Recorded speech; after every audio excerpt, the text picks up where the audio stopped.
الله وبركاته.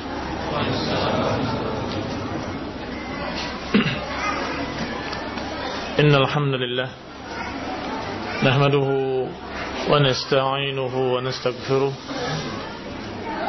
ونعوذ بالله من شرور أنفسنا ومن سيئات أعمالنا. من يهده الله فلا مضل له ومن يضلل فلا هادي له وأشهد أن لا إله إلا الله وحده لا شريك له وأشهد أن محمدا عبده ورسوله صلى الله عليه وعلى آله وأصحابه والتابعين وتابع التابعين ومن تبعهم بإحسان إلى يوم الدين. يا أيها الذين آمنوا اتقوا الله حق تقاته ولا تموتن إلا وأنتم مسلمون. يا أيها الناس اتقوا ربكم الذي خلقكم من نفس واحدة وخلق منها زوجها وبث منهما رجالا كثيرا ونساء واتقوا الله الذي تساءلون به والأرحام إن الله كان عليكم رقيبا. يا أيها الذين آمنوا اتقوا الله وقولوا قولا سديدا يصلح لكم أعمالكم ويغفر لكم ذنوبكم ومن يطع الله ورسوله فقد فاز فوزا عظيما. أما بعد فإن خير الحديث كتاب الله وخير الهدي هدي محمد صلى الله عليه وعلى آله وسلم وشر الأمور محدثاتها فإن كل محدثة بدعة وكل بدعة ضلالة وكل ضلالة في النار. Ikhwani fi din, a'azakumullah, kaum muslimin yang saya hormati. Kita akan membahas perkara yang sesungguhnya sering dibahas oleh para ustaz-ustaz kalian dan ustaz-ustaz kita semua, yaitu masalah ittisam bis sunnah, berpegang dengan sunnah. Tetapi kali ini kita akan membahas kaitannya dengan fitnah-fitnah yang terjadi.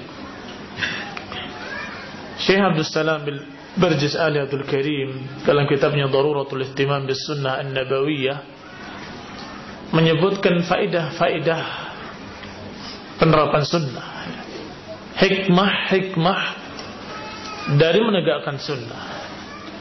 Di antaranya beliau sebutkan anna fil amal bis sunnati ismatun min al-wuqu' fil bid'ah. Di antara faedahnya adalah bahwa berpegang dengan sunnah merupakan penjagaan, perlindungan dari terjatuhnya seseorang ke dalam bid'ah-bid'ah.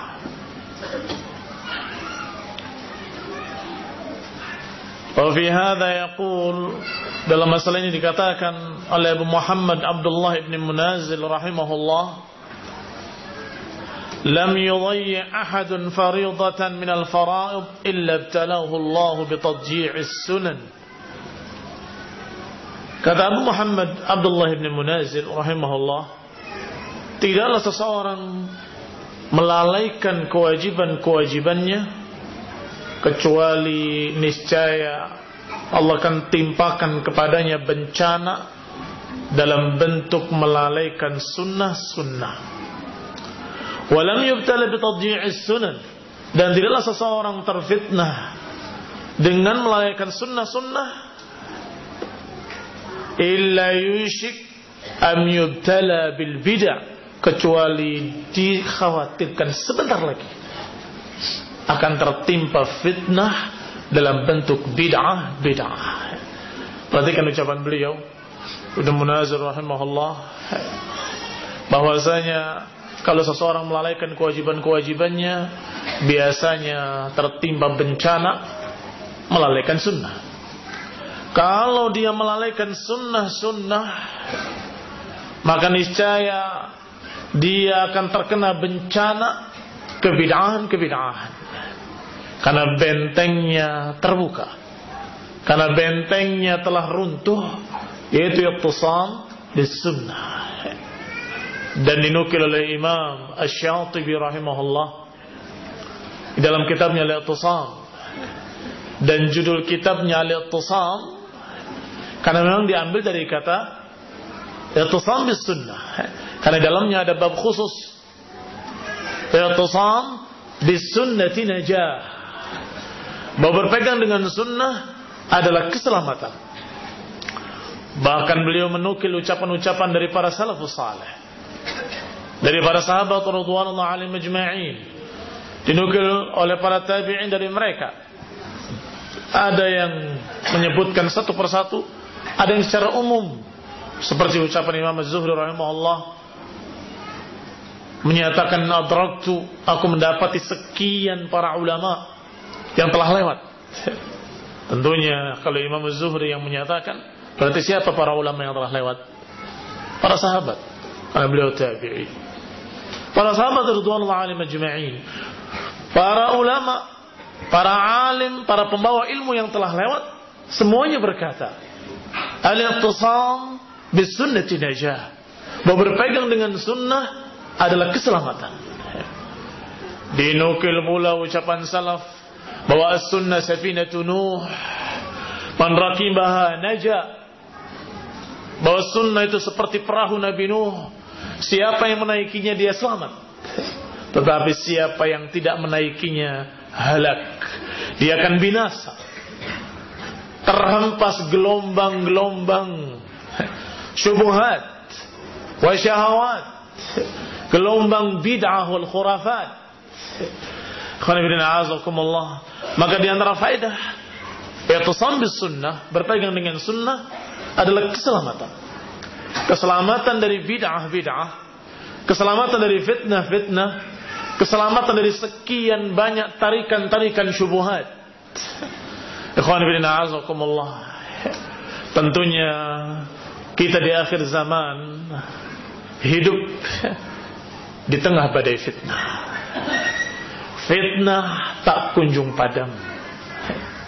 Fitnah tidak akan berakhir. Karena Allah Subhanahu wa taala menyatakan dalam Al-Qur'an, Alif Lam Mim, ahasiban nasu an yusraku an yaqulu amanna wa hum la yuftanun. Apakah manusia mengira bahwa mereka akan dibiarkan mengatakan kami beriman, tidak diuji atau tanpa diuji? Ucapan Allah ini menunjukkan bahwa setiap orang yang menyatakan amanna pasti akan diuji. Setiap orang yang mengaku saya ahli sunnah akan diuji. Setiap orang yang mengaku saya salafi akan diuji. Setiap orang yang mengaku aku beriman pada Allah dan Rasulnya, yang akan mengikuti kitab dan sunnah, pasti akan mendapatkan ujian. Fala ya'lamanna Allahu alladziina shadaqu wa la ya'lamanna al-kadzibin. Dan Allah pasti akan tahu siapa yang shadaqu dan siapa yang kadzibin, siapa yang jujur dan siapa yang dusta. Ikhwani fiddin, a'azakumullah, kaum muslimin yang saya hormati. Maka karena fitnah demi fitnah berdatangan sebagai ujian dari Allah, tentunya akan terus-menerus muncul yang lebih rumit lagi, yang lebih rumit lagi, yang lebih rumit lagi. Dari fitnah yang sederhana sampai fitnah yang dahsyat. Fitnah yang hanya mengorbankan beberapa talibul ilm, sampai fitnah yang mengorbankan beberapa ulama. Ulama, orang yang berilmu.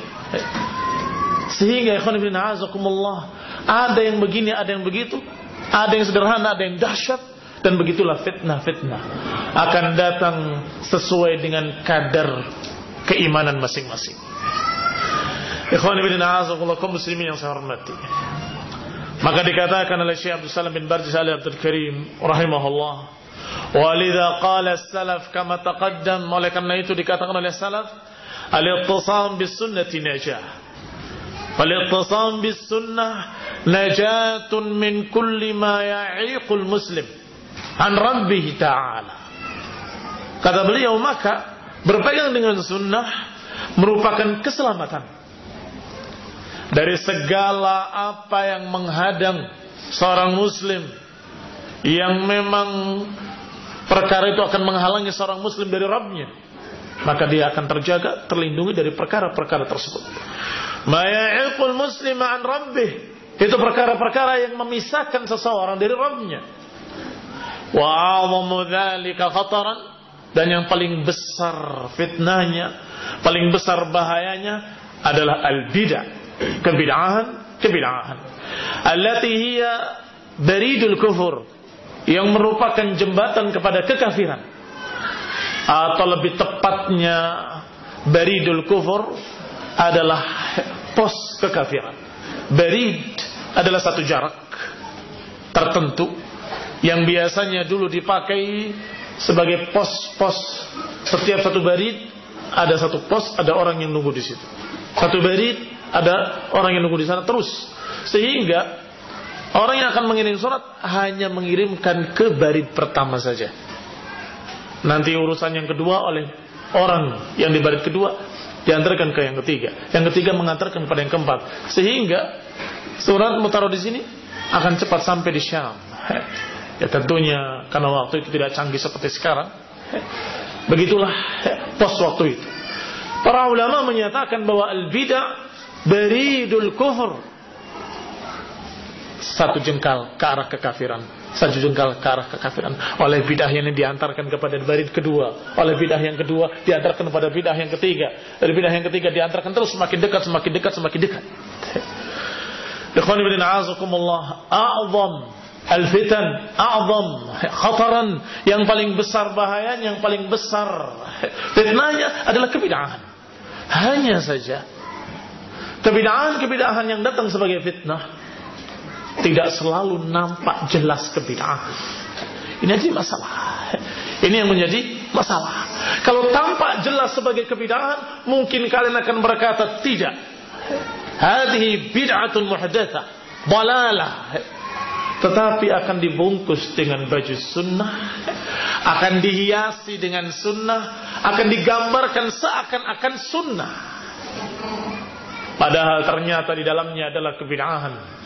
Di dalamnya adalah perkara yang menyesatkan, dhalalah. Ikhwani fillah, a'azakumullah, kaum muslimin yang saya hormati.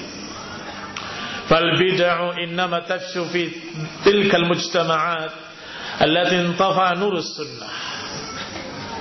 Maka yang namanya bid'ah akan menyebar seperti penyakit menular di masyarakat yang tidak menghidupkan sunnah, di komunitas yang tidak sibuk dengan sunnah, ilman wa amalan, yang tidak sibuk dengan sunnah, mempelajari, mengamalkan, mempelajari, mengamalkan. Maka masyarakat yang tidak demikian, ini yang akan tertimpa fitnah-fitnah dalam bentuk kebid'ahan tanpa terasa.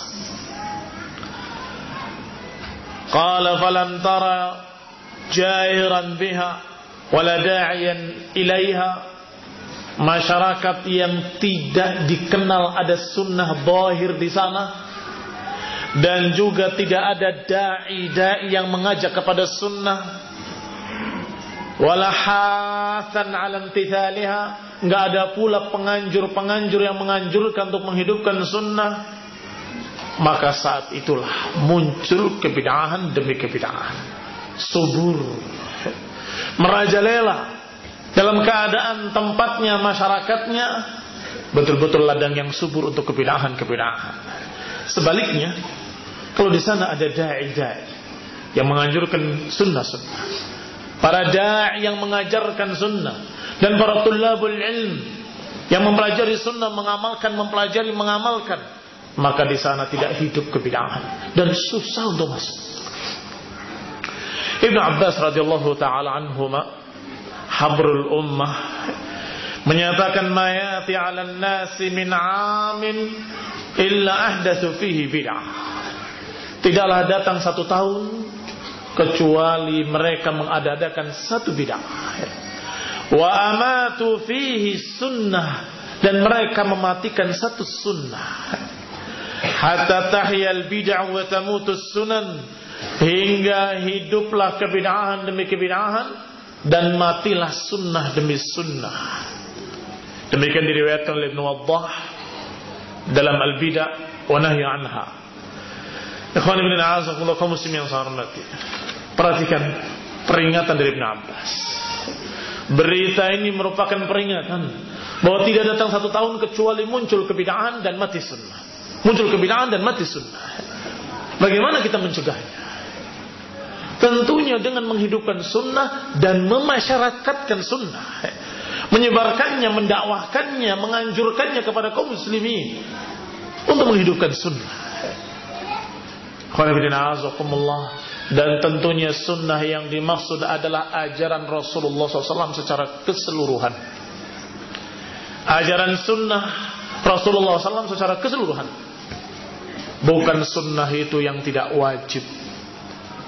Bukan sunnah itu hanya perkara-perkara yang anjuran saja. Kalau yang wajib-wajib bukan sunnah, itu wajib. Bukan itu. Yang dimaksud bukan itu. Yang dimaksud adalah as-sunnah dalam artian ajaran Rasulullah, tariqur Rasul, jalan Rasulullah SAW.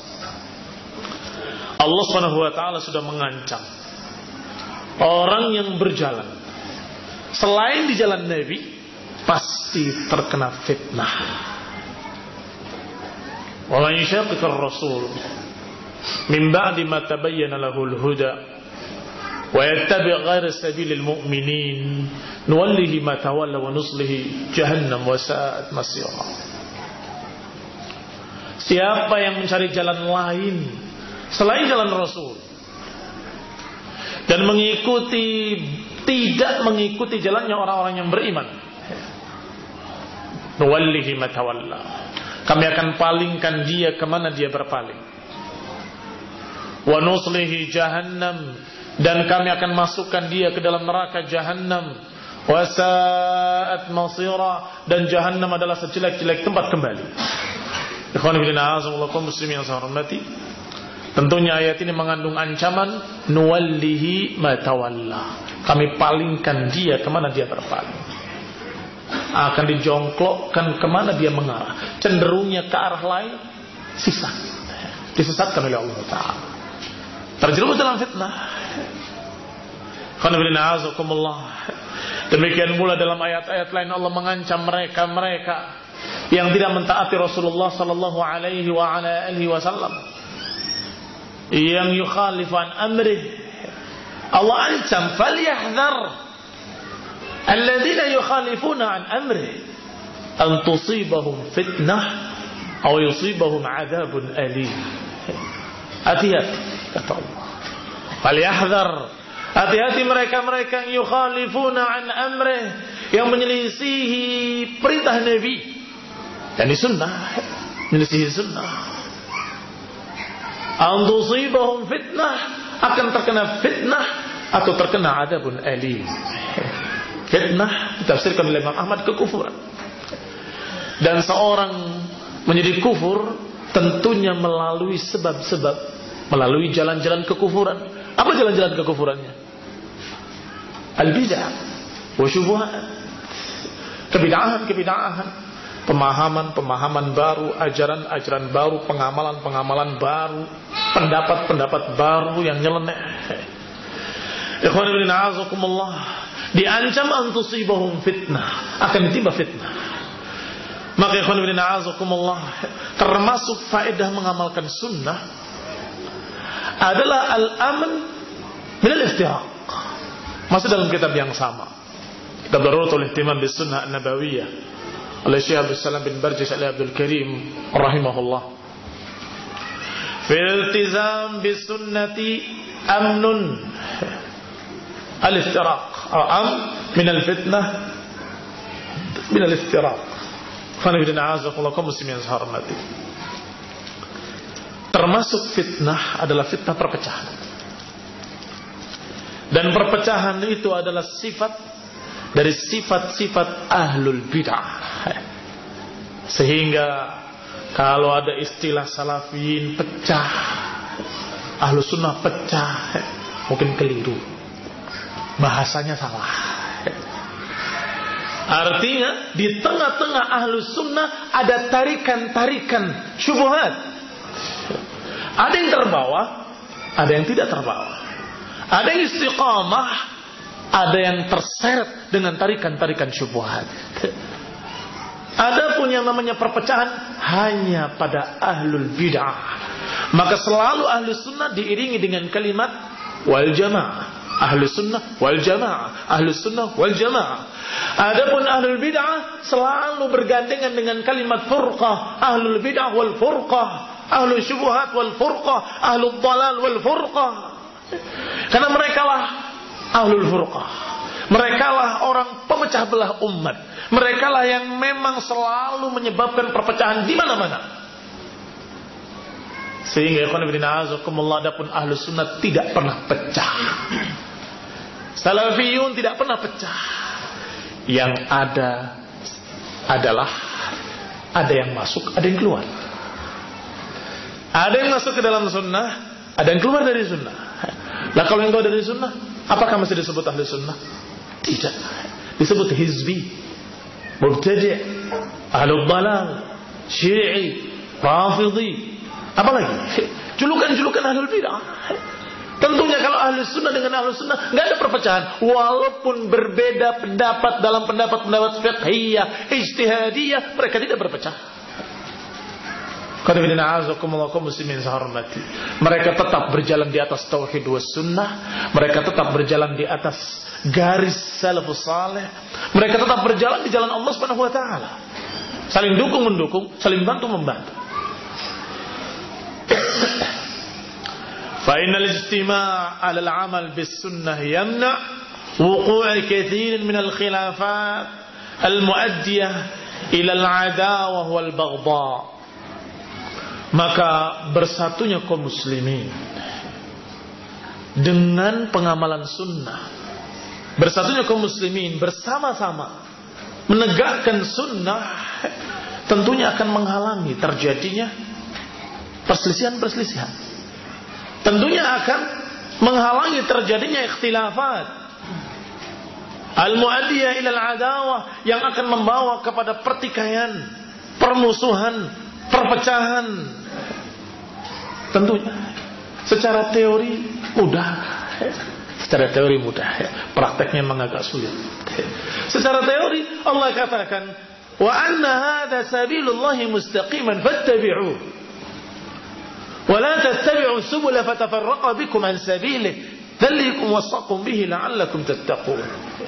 Kata Allah, inilah jalanku yang lurus, ikutilah dia. Wala tattabi'us subula, dan jangan ikuti jalan-jalan lain, fatafarraqa bikum an sabili, karena niscaya kalian akan terpecah belah dari jalannya. Terpecah belah dari jalannya. Ini keluar dari jalan Allah, masuk ke subul. Berarti apa teorinya? Kamu berpegang dengan kitab was sunnah, dengan pemahaman salaf, kamu bersatu.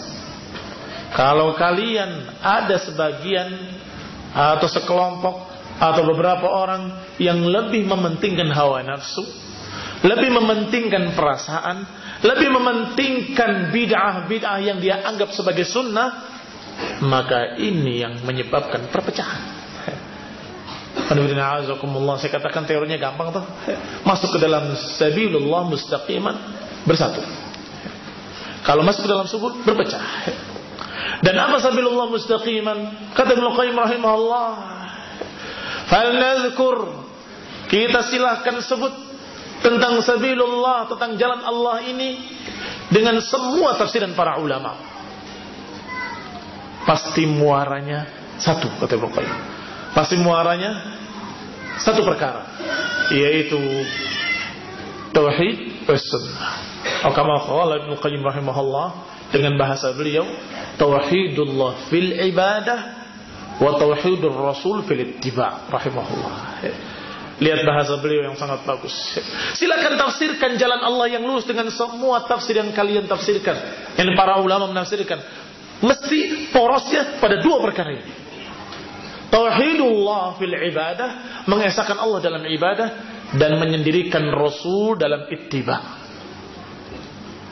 Mau ditafsirkan Siratal Mustaqim itu Islam. Islam dasarnya dua ini. Siratal Mustaqim itu jalan menuju surga. Jalan menuju surga dasarnya dua ini. Silakan kata Al-Qayyim, tafsirkan. Qutbu Rahah, mesti inti porosnya adalah ini, mengesahkan Allah dalam ibadah dan menyendirikan Rasul dalam ikutan. Ibadahnya hanya kepada Allah dan ittibanya hanya kepada Rasulullah SAW. Maka itulah Siratal Mustaqim. Ikhwani fiddin, a'azzakumullah, kaum muslimin yang saya hormati. Maka kalau mereka berjalan di jalan tersebut, otomatis akan bersatu. Tetapi kalau sudah mulai masuk ke dalam berbagai macam tarikan-tarikan hawa, perasaan, maka mulai terjadilah perpecahan dari jalan Allah Subhanahu wa taala. Dengan bahasa ayat tadi, tafarraqa bikum an sabili, kalian berpecah dari jalannya. Yang di dalam jalannya enggak berpecah. Yang di dalam jalan Allah enggak berpecah. Tapi mereka yang masuk dalam subul berpecah dari jalan Allah, bercerai-berai mereka, lepas dari tali Allah, lepas dari tali Allah yang Allah katakan wa'tasimu bihablillahi jami'an wa la tafarraqu. Berpeganglah kalian seluruhnya dengan tali Allah dan jangan bercerai-berai. Ini tali Allah. Dicontohkan oleh Syekh Abdullah bin Salfiq Wathaqil bin Salfiq Al-Qasimi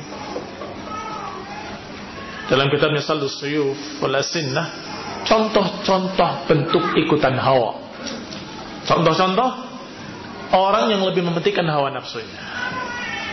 Kata beliau, di antaranya al-i'timad 'ala ar-ra'yi fi umur al-i'tiqad, bersandar hanya pada pendapat pribadinya sendiri dalam masalah keyakinan akidah, hukum-hukum, dan juga dalam masalah dakwah dan cara-cara dakwah. Hati-hati. Siapa yang hanya menyandarkan pada ra'yunya dalam masalah dakwah dan cara-cara dakwah, ini sudah mulai hawa. Karena tarkul istidlal minal Qur'an wa sunnah wa ijma', karena mereka tidak berdalil dengan Qur'an dan sunnah dan dengan ijma'.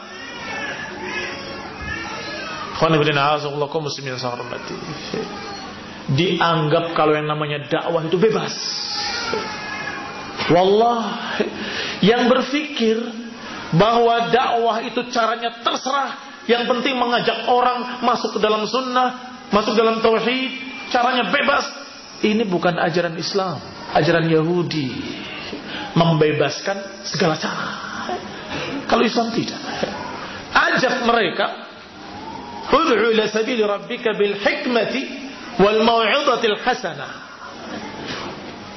Ajak mereka dengan hikmah. Al-hikmah al-ilm. Li tafsir para ulama, al-kitab was sunnah, itu hikmah. Dan juga sekian banyak dalil-dalil dalam Quran was sunnah yang memerintahkan kita untuk ittiba kepada Nabi secara umum. Ittiba kepada Nabi dalam masalah akidah, ittiba kepada Nabi dalam masalah ibadah, dan termasuk ittiba kepada Nabi dalam masalah dakwah dan cara-cara dakwah, tariqatul dakwah. Sehingga dakwah dengan cara bid'ah, dakwah dengan cara yang tidak diajarkan oleh Nabi, maka itu termasuk kebid'ahan dan itu hawa. Yang penting kan ngajak mereka ke dalam sunnah, tidak. Ada lagi yang penting selain itu.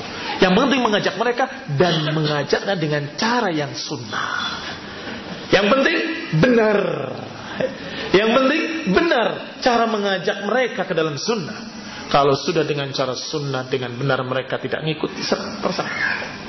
Sehingga dakwah-dakwah dengan berbagai macam cerita dongeng bid'ah, dakwah dengan film-film bid'ah, dakwah dengan nyanyian-nyanyian bid'ah, apalagi dengan musik-musik bid'ah.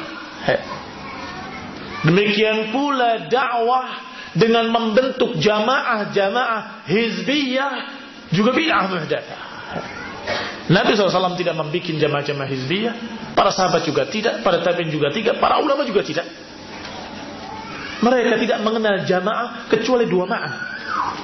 Imma jamaah bermakna sebuah negara Islam dengan penguasanya, maka mereka katakan tetaplah bersama jamaah, artinya tetap bersama penguasa. Atau yang kedua, jamaah dalam artian generasi pertama umat ini, yang Rasulullah SAW menyatakan wahiyal jamaah ma ana alaihi wa ashabi, atau kama qala sallallahu alaihi wa ala alihi wasallam, yaitu al-jamaah yang akan selamat, yaitu aku dan para sahabatku. Itu al-jamaah. Tidak ada jamaah lain. Jamaah Ansarus Sunnah, jamaah Islamiyah, Islam jamaah. Yang namanya jamaah dua tadi. Imma sebuah negara dengan penguasanya, itu al-jamaah, peganglah jamaah, maknanya tetap bersama jamaah. Atau jamaah dalam artian jamaatus salaf, para sahabat radhiyallahu alaihim ajma'in, artinya tetaplah di atas pemahaman mereka. Ini makna ahli sunnah wal jamaah, bersatu di atas jalan yang satu, di atas jalan salaf, di atas jalan para sahabat, bersatu di bawah satu penguasa muslim. Berarti termasuk hawa adalah hizbiyah, harus dengan kelompok fulani dan harus dengan tokoh fulan. Yang kedua dicontohkan oleh beliau, oleh Syekh Thaqil bin Salfiq hafizahullah, adamul insiya' lid-dalil. Termasuk hawa nafsu adalah tidak maunya seseorang tunduk pada dalil. Sudah jelas ayatnya, sudah jelas kesahihan hadisnya, sudah jelas dipahami maknanya dari ucapan para salaf, tetap dia menyatakan tapi ini hawa. Ini hawa. Sudah disebutkan ijma', kesepakatan para salaf, ini ucapan para ulama, ini ucapan para imam ahlus sunnah, untuk berhati-hati dari ahlul bid'ah, untuk menjauh dari mereka, untuk memperingatkan bahaya mereka. Tapi tetap tidak mau tunduk dan menyatakan tapi menurut saya yang begitu itu tidak hikmah. Menurut kamu, bukan menurut seluruh para ulama. Artinya kamu sendiri berbeda dengan seluruh para ulama. Apa maknanya? Hawa. Kamu dalam keadaan lebih mementingkan hawa nafsu daripada ijma' para salafus salih. Yang ketiga, al-istidlal 'ala ar-ra'yi bi'ayyi dalilin walau lam yakun hunaka wajhun mutabaqah. Bentuk yang ketiga, bentuk hawa adalah seseorang berdalil dengan ra'yunya, kemudian mencari ayat yang cocok, mencari hadis yang cocok, kemudian dipaksakan harus cocok dengan akalnya. Ini yang saya maksud. Padahal ayat itu kemana? Pikiran dia kemana? Gak nyambung sama sekali. Ini juga hawa. Lam yakun hunak wajhu mutabaqah lil istidlal. Gak ada di sana kecocokan dalam pendalilan. Ayatnya kemana, ini lari kemana. Contoh ekstrimnya saja. Ayat berbicara tentang hukum waris. Jangan sampai kau meninggalkan dzurriyyatan di'afan khafu alaihim. Jangan sampai meninggalkan keturunan yang lemah, dikhawatirkan begini begitu. Maknanya bahwa jangan sampai memberikan wasiat lebih dari hak mereka, diberikan semuanya, akhirnya anak turunannya lemah, gak memiliki apa-apa. Ternyata dipakai untuk dalil keluarga berencana. Hendaklah kalian keluarga berencana supaya jangan turunan kalian lemah. Allah berfirman, gak nyambung. Yang lebih ekstrim lagi, laqad radiyallahu anil mu'minina idh yubayyi'unaka tahta asy-syajarah. Allah ridha kepada orang-orang yang berbaiat di bawah pohon. Ini bukti bahwa siapa yang bernaung di bawah pohon beringin pasti akan diridhoi oleh Allah. Buat yang ekstrim supaya mudah dipaham. Ini kemana? Ini kemana? Dalil untuk kampanye partai. Nggak nyambung, ini hawa. Dan masih ada yang demikian banyaknya mereka membawa ayat dan hadis sama sekali nggak nyambung, karena sungguhnya intinya dia memakai ra'yu, pikirannya sendiri atau perasaannya sendiri atau hawa nafsunya sendiri. Hanya pengen dikasih label ayat, cari yang mirip-mirip, taruh di sini. Padahal nggak nyambung. Kalau yang tadi mungkin kalian ketawa karena jelas ngawurnya. Tapi sekarang ada para tokoh-tokoh yang ngakunya salafi, bahkan ditokohkan tokoh salafi, memakai ayat, memakai hadis, tapi nggak nyambung. Tahu dari mana kalian? Tahu dari mana kita? Mungkin sebagian kita menyatakan benar juga Ustaz Fulan ini. Cocokkan dengan tafsir para ulama. Kita baca para ulama, nggak begitu berkata. Kita lihat para ulama yang terdahulu, para ahli tafsir, tidak begitu menafsirkan. Kita lihat para ulama yang hidup hari ini juga nggak menafsirkan ke sana. Kita tanyakan, ya Syekh Al-Imam, ini ada orang yang menafsirkan begini, bagaimana? Ternyata salafi palsu. Iya kan? Para ulama yang tahu. Tidak. Tidak pernah ada yang menafsirkan seperti itu. Sebagaimana kemarin pada fitnah-fitnah yang lalu, ketika ditafsirkan firqatun najiyah dengan ta'ifatul mansurah, ini para hadirin kagum-kagum. Ini Ibn Taimiyah abad 20. Dan itu saya dengar dari mereka, dari hizbiyin sururiyin. Salman Audah dikatakan sebagai Ibn Taimiyah abad 20. Kemana para Syekh bin Baz, Syekh Albani, Syekh Utsaimin, nggak dianggap sama sekali. Ibn Taimiyahnya Salman Audah. Kata dia bahwa firqatun najiyah golongan selamat. Tapi kalau ta'ifatul mansurah, ada kalimat mansurah dimenangkan, artinya dia berperang. Maka kalau tidak berperang, firqatun najiyah. Mau dalil, seakan-akan dalil. Ikhwan fillah, a'azakumullah muslimin yang saya hormati. Dalilnya ayat-ayat tentang perang. Intan surullah yang surkum, ya iya jelas. Intan surullah yang surkum itu ayat yang jelas sahihnya dan mafhum dipaham. Semua bicara nasr dalam Al-Quran banyak. Berarti kata dia yang mansurah, yang ada perangnya. Kalau tidak ada perangnya, firqah najiyah. Mulai berbicara lagi setelah itu. Firqah najiyah berarti di bawah taifatul mansurah. Sebab yang paling tertinggi itu adalah jihad. Darwatu salamil Islam. Sehingga mereka lebih tinggi di atas firqah najiyah. Kalau ulama, ahli hadis, ahli fiqih itu firqah najiyah, enggak ada perangnya. Tetapi mujahidin di Afghanistan itu Taifatul Mansurah. Taifatul Mansurah itu kelompok kecil di tengah kelompok firqah najiyah. Dibedakan. Jadi diagramnya satu lingkaran besar, dalamnya ada lingkaran kecil, itu Taifatul Mansurah. Mulai dipuji Taifatul Mansurah dan diremehkan firqatun najiyah. Alhamdulillah, Allah masih menyisakan para ulama yang aqwiya, yang kuat ilmunya dan jeli. Mereka berbicara semua. Para masyayikh membantah ucapan ini sampai satu kitab. Karena ucapan ini mengerikan sekali. Konsekuensinya di belakang meremehkan para ulama dan mengangkat ahlul bid'ah. Siapa mujahidin di Afghanistan? Sedikit sekali ahlu sunnah, itu pun diperangi mereka, dibantai habis.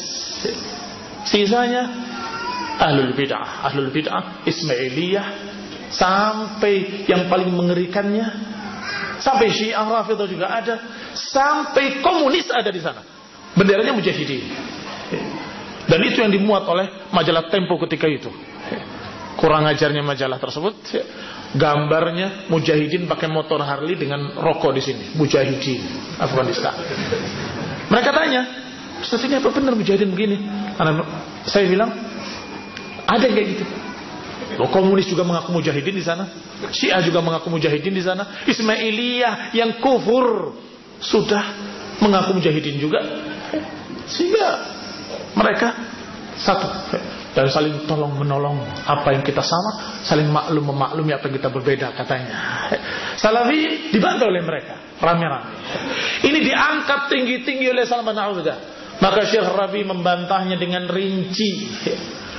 Kalau kita buka buku yang paling sederhananya dari bukunya Syekhul Islam Ibnu Taimiyah rahimahullah, Aqidahul Wasithiyah, apa dimulai dengan kalimat hadhihi aqidatul firqatun najiyah al-mansurah ila qiyamis sa'ah ahlus sunnah wal jamaah. Nggak dibedakan oleh beliau. Katanya Ibnu Taimiyah abad 20. Kok bertentangan dengan Ibnu Taimiyah yang asli? Ibnu Taimiyah yang asli menyatakan ini adalah akidahnya Firqatun Najiyah Al-Mansurah. Jadikan sebagai sifat. Firqatun Najiyah itu selalu ditolong. Al-Mansurah ila qiyamis sa'ah, yaitu Ahlus Sunnah wal Jamaah. Satu golongan, enggak dua. Bukan Firqatun Najiyah kelompok sendiri, Taifatul Mansurah kelompok sendiri, Ahlus Sunnah wal Jamaah kelompok sendiri, bukan. Satu golongan ditinjau dari pegangannya sunnah wal Jamaah. Ditinjau dari keadaannya, selalu dia dalam keadaan mansurah, ditolong. Ditinjau dari keadaan di akhiratnya, mereka yang akan selamat. Maka beliau Syekhul Islam rahimahullah menyatakan dengan sifat Al-Mansurah, Firqatun Najiyah, golongan selamat yang ditolong. Kalau terjemahkan secara bebas, ini adalah akidahnya golongan selamat yang selalu ditolong. Jadi golongan selamat selalu ditolong. Enggak ada golongan selamat yang enggak ditolong. Oh, ini Firqatun Najiyah enggak ditolong karena enggak ada jihadnya. Loh, ini khonainan diketahui oleh para ulama, sedangkan kita waktu itu belum tahu. Bahkan diterjemahkan buku itu oleh salafiyin tentang masalah pemikiran-pemikiran sesatnya Salman Naudah ini. Alhamdulillah, setelah kita tanya para ulama jadi tahu. Berarti teorinya gampang, prakteknya harus dengan ilmu dan bimbingan para ulama. Narja, kembali kepada pembahasan. Al-istidlal bil-ra'i bi'ayyi dalilin walau lam yakun hunaka wajhu mutabaqah. Berdalil dengan ra'yu, kemudian dipas-paskan dengan ayat tanpa ada kecocokan sama sekali. Ini juga tanda-tanda bahwa orang ini sahibu hawa, pengikut hawa nafsu. Yang keempat, ta'wilun wa tahrif. Menyelewengkan makna-makna ayat, makna-makna dalil kepada apa yang dimaukan oleh hawa nafsunya, kepada apa yang dimaukan oleh perasaan dan pikirannya sendiri. Wa yu'assiluhu, dan kemudian dijadikan sebagai prinsip. Menurut saya begini. Dan menafsirkan ayat, diselewengkan maknanya kepada apa yang dia mau. Wa hadza ra'ijun fi ahli al-ahwa, dan ini paling laku. Silahkan sebutkan kelompok sesat manapun, hizbiyah dalam bentuk apapun, mesti mereka menakwilkan ayat kepada makna-makna yang batil. I'tiqadu ta'sil itu istidlal. Mereka meyakini sesuatu dengan hawa nafsu, kemudian mencari ayat-ayat, kemudian membuat kaidah baru. Kita sungguh tanpa bimbingan ilmu dan ulama sering tertipu. Kita lulukan seorang tokoh Ali Hasan Abdul Hamid. Ternyata belakangan kita tahu pemikirannya banyak yang menyimpang. Dari pemikiran irja'nya, murji'ah, dan pemikiran-pemikiran bahwasanya apa yang dulu dipakai oleh para ulama dari kaidah haddatsani thiqah tidak berlaku lagi hari ini katanya. Dia anggap bahwa ilmu hadis haddatsana thiqah itu dulu, sekarang enggak perlu. Dan gak bisa diterima kalau ada orang yang menyatakan haddatsani thiqah. Jadi kalau kalian menyatakan dari mana? Haddatsani Syekh Rabi', gak diterima oleh Ali Hasan. Itu dulu. Kalau sekarang kita harus lebih tabayyun, lebih jeli, lebih kelihatannya bijak, padahal bukan. Padahal dia meruntuhkan apa yang sudah digariskan secara ijma', secara sepakat oleh para ulama. Yang kelima, al-i'timad ala qawli alimin ma atau da'iyatin ma wattiba'ihi walau khalafad dalil. Yang kelima, dalam bentuk hawa nafsu, adalah bersandar pada ucapan orang tertentu saja, tidak mau yang lain. Pokoknya apa kata fulan, syekh ahli sunnah, atau imam, atau da'i, atau ustaz, ala qawli alimin ma atau da'iyatin ma wattiba'ihi walau khalafad dalil. Kemudian dia ikuti dengan taklid, pokoknya apa kata dia walaupun menyelisihi dalil. Ini juga hawa. Ini juga bentuk-bentuk hawa nafsu. Dia sudah merasa yakin bahwa guru saya pasti benar. Seperti katak dalam tempurung. Dia nggak kenal guru lain dan nggak kenal pula yang lebih alim dari para ulama. Nggak kenal. Kenalnya pokoknya guru saya, ustaz saya. Datang kepada saya berbicara. Saya katakan para ulama tidak begitu menyatakan. Tapi guru saya juga ulama kan? Bingung saya bicaranya. Iya, tapi para ulama kibar tidak seperti itu pendapatnya. Saya juga kibar. Astagfirullah. Wallah, ini orang mau diajak bicara dengan bahasa apa? Dengan bahasa Cina. Dengan bahasa Indonesia yang baik dan benar, nggak paham-paham. SMS itu berkali-kali. Sudah pulang ini masih SMS lagi. Ittaqillah, ini syekh. Jawab. Ini hajuri nih. Saya terus terang saja orangnya.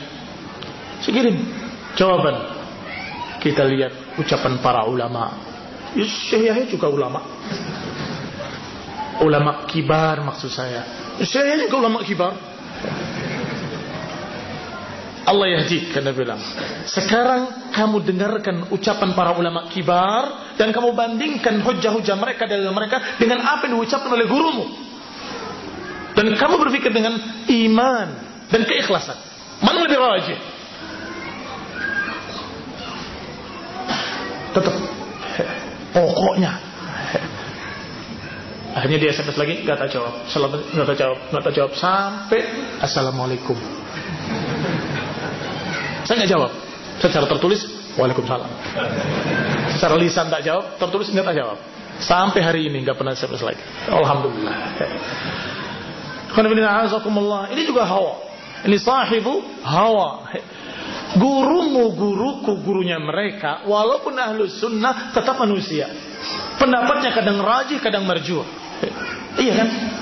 Orang yang sama ini pernah ketemu. Ketika saya sampaikan pendapat apa yang saya yakini, dia kaget. Kata dia, kau berpendapat dengan Syekh Albani? Iya. Khalafta syaikha, engkau menyelisihi gurumu. Iya. Kenapa? Kalau menyelisihi guru saya, maksudnya menyelisihi Syekh Utsaimin. Ajib, kata dia. Heran karena dia berprinsip harus ikuti gurunya. Jadi dia heran, kok setelah bicara lain lagi, saya katakan ucapan saya, dia kaget lagi. Al-an raja'ata. Sekarang kembali lagi pada Syekh Utsaimin. Astagfirullah. Emang kenapa? Kalau dalam perkara ini saya cenderung kepada beliau, dalam perkara lain kepada Syekh Albani, dalam perkara lain kepada perkara ucapan lain dan syekh lain, kenapa? Tidak boleh. Pokoknya harus satu guru, harus kayak gitu. Ini pemikiran batil. Ucapan Syekh Abdullah Bukhari, hafizahullah wa jazahullahu khaira, sungguh sangat nempel di benak saya, di hati saya. Ucapan yang sangat bagus sekali. Al-ilm, yang namanya ilmu, ghairu mahsur, tidak terkurung hanya satu syekh saja. Ilmu ini, ilmu agama, tidak terkurung hanya satu negeri saja. Hanya diaman saja, tidak di tempat lain. Tidak bisa dikatakan demikian. Atau hanya di Yordan saja, tidak di negeri lain, tidak juga. Atau hanya di Mekah saja, hanya Madinah saja, tidak di tempat lain, tidak. Ghairu mahsur, tidak terkurung hanya pada daerah tertentu saja, tidak pula terkurung hanya pada orang tertentu saja, syekh tertentu saja. Berarti apa maknanya? Maknanya di sana ada ilmu, di sana ada ilmu, ada di sana, ada di syekh ini, ada syekh ini. Maka kamu harus ambil semuanya. Kadang perkara ini kamu dapat dari sana, tapi perkara yang lain kamu dapat dari sini. Selama mereka ahli sunnah, selama mereka para imam-imam yang berprinsip dengan prinsip salaf ahli sunnah wal jamaah, alhamdulillah kita ambil ilmunya. Imam Bukhari sekian banyak gurunya, 1000 lebih, tapi semuanya ahli sunnah, semuanya menyatakan iman qaulun wa amal yazidu wa yanqus. Tapi ambil semua ilmu dari mereka. Adakah satu orang kemudian hafal semua ilmu secara lengkap, nggak kurang? Nggak ada. Ini alim kabir. Dia mungkin 90% alim, seluruh agama ini 90%-nya dia punya di kepalanya. Yang 10% kamu harus cari tempat lain. Kan begitu. Demikian pula sebaliknya. Yang lain juga sama. Ada yang sekian persennya di tempat lain. Sehingga kita harus cari ilmu kepada mereka para ulama. Berarti apa yang kelima? Bentuk-bentuk hawa. Nah, ta'assub pada guru tertentu, dai tertentu, syekh tertentu saja, tidak mau yang lain. Bal inna ba'dahum yunawi a'naqal adilla liyastadil biha ala qawli kabirihim wa man yattabi'unahum. Bahkan sebagian mereka sampai memaksa-maksakan dalil untuk membenarkan gurunya. Guru saya enggak punya salah. Enggak ada contoh. Jazakumullah khair. Lanjutkan insyaallah pada sesi yang berikutnya bismillah. Subhanaka wa bihamdika la ilaha illa anta astaghfiruka wa atubu ilaik. Assalamualaikum warahmatullahi wabarakatuh.